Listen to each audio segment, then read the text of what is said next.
Hello বন্ধুরা, আজকে আমার রান্নাঘরে দেখাবো মেটে আলু দিয়ে কাতলা মাছের রেসিপি। দেখতে থাকুন পুরো ভিডিওটা।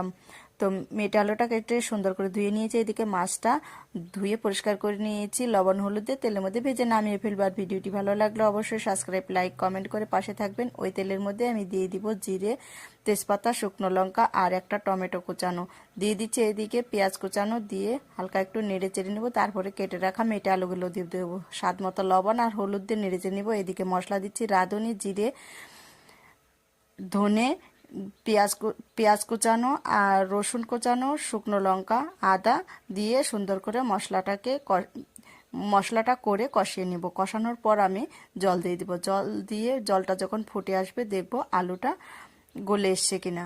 তারপরে আমি ভেজে রাখা মাছগুলো দিয়ে দিচ্ছি এইখানে কাঁচা লঙ্কা চিরানো, ধনেপাতা কুচানো। এইভাবে একটু ধনেপাতা দিয়ে ফুটিয়ে নিব। তারপরে আমি নামিয়ে ফেলবো।